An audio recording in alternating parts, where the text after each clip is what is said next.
They thought I wouldn't notice, that I'd just sit back while they stole what was mine. But when HOA Karen gave away my lakefront access to her cousin like it was her family picnic spot, she messed with the wrong neighbor. And what I did next, let's just say the entire community still talks about the wall I built and the message behind it. It started with a quiet knock on my door one Saturday morning. I opened it to see an envelope pinned to my doorframe. No return address, just, per HOA order, property adjustment. I opened it thinking it was some boring landscaping notice, but instead, it was a map, a new map, and according to this update, my property line now ended a full 30 feet before the lake. The same lake I'd fished in. The same lake my dad built a dock on 15 years ago. I blinked, checked the envelope again. Was this a joke? I called the HOA office. No answer. I drove over. Locked. It wasn't until Monday morning I finally got Karen on the line, the HOA president, full-time control freak, and part-time lakefront thief. Oh hi. I was just going to call you, she chirped, like nothing was wrong. We've had a small adjustment in the boundaries for community equity. The lakefront's now shared space. Shared space. My dock was there. My boat was still tied up to the post. I said, Karen, what do you mean shared? It's always been private. I have the original survey plans. She cut me off. Well, it's under review, and it's just temporary. Besides, she paused like she was about to slip.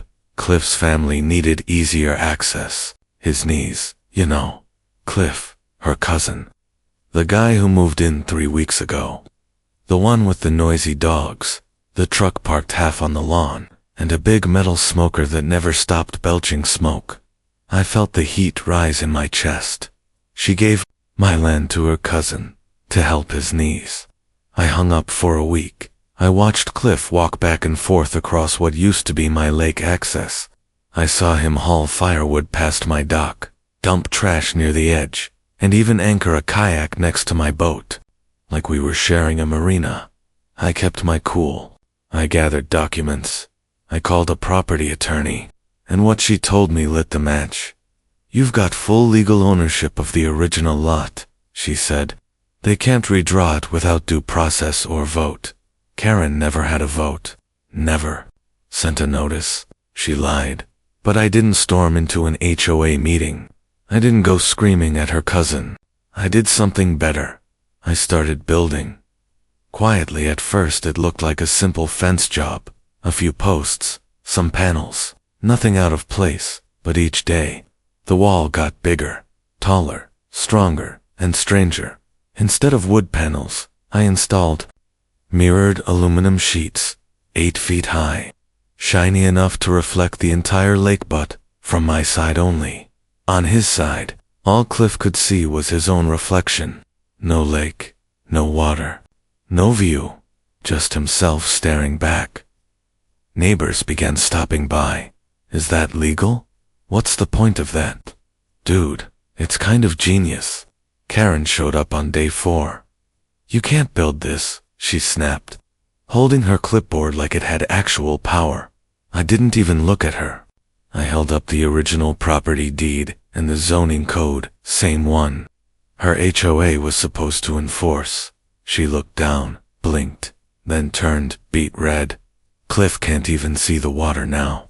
Then maybe he should build his own dock, I said, nailin' in another panel. She stormed off.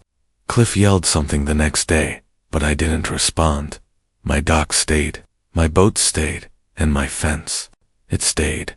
Weeks later, Karen sent out a community newsletter calling my fence excessive and divisive. Funny, so was giving away someone's land to your cousin. Now, whenever people walk by, they don't just see a fence, they see a message.